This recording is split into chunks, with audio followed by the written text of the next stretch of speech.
Ndugu waandishi wa habari, nimewaita kwenye ofisi ya serikali ya mtaa siku ya leo tarehe 12 ya mwezi wa 5 mwaka 2025.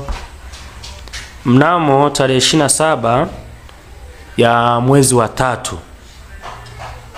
mimi Sabato Amos Marwa ambaye ni mwenyekiti wa serikali ya mtaa wa Sabasaba, lakini pia katibu wa umoja wa wenye viti halmashauri ya mji wa Tarime, nilipokea uteuzi wa afisa mahusiano wa Mheshimiwa mbunge Michael Kembaki ambaye ni mbunge wa jimbo la Tarime mjini kuwa sehemu ya ofisi yake kwa maana ya afisa mahusiano. Ni shukuru kwanza kwa uaminifu wake Mheshimiwa mbunge, Mheshimiwa Kembaki, kuniamini mimi kuwa sehemu ya ofisi yake kwa maana ya afisa mahusiano.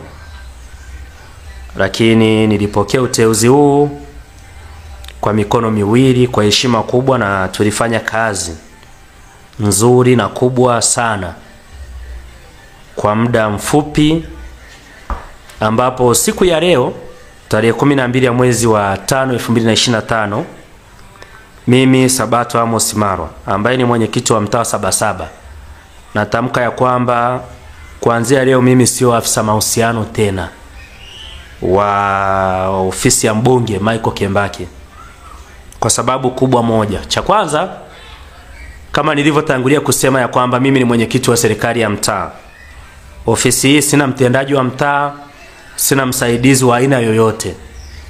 Hivyo nimekuwa nikishindwa kuwahudumia wananchi wangu walioniamini kwa miaka 5, walionipaisha mpaka leo hii mbunge kuniona. Nimeshindwa kuwatendea haki kwa muda ambao niliteuliwa. Nilikuwa nikipewa majukumu makubwa, lakini nimekuwa nikiwatesa wananchi wangu. Hivyo kuanzia leo nafasi nimeiacha ili niendelee kuwahudumia wananchi wangu wa mtaa wa Sabasaba. Kwa pointi hii basi nimtakie kila laheri Mheshimiwa mbunge, ikimpendeza ateue mtu mwingine au basi aendelee na wasaidizi wake alionao katika ofisi yake. Kuanzia leo tarehe 12 ya mwezi wa 5, mimi Sabato Amos Marwa sio afisa mahusiano ofisi ya mbunge Tarime mjini. Asanteni sana. Okay, tungependa kujua labda hamna shinikizo lolote au hamna kitu chochote nyuma ya pazia ambacho kimekusababisha uweze kuacha hii kazi?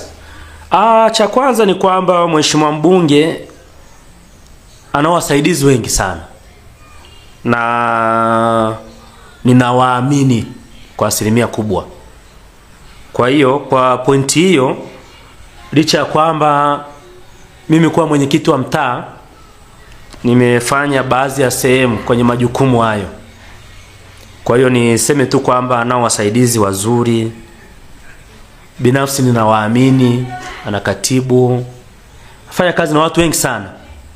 Kwa hiyo kwangu mimi alikuwa akinipa baadhi ya majukumu, nimekuwa nikiwa mbali na wananchi wangu. Kwa wananchi wamekuwa kihangaika, kama mnavyoona ofisi ni ya mtaa, wanakuja mwenyekiti uko wapi, unakuta niko kwenye majukumu ya afisa mahusiano. Kwa hiyo nimeona ni watumikie kwanza wananchi wa mtaa wa Sabasaba.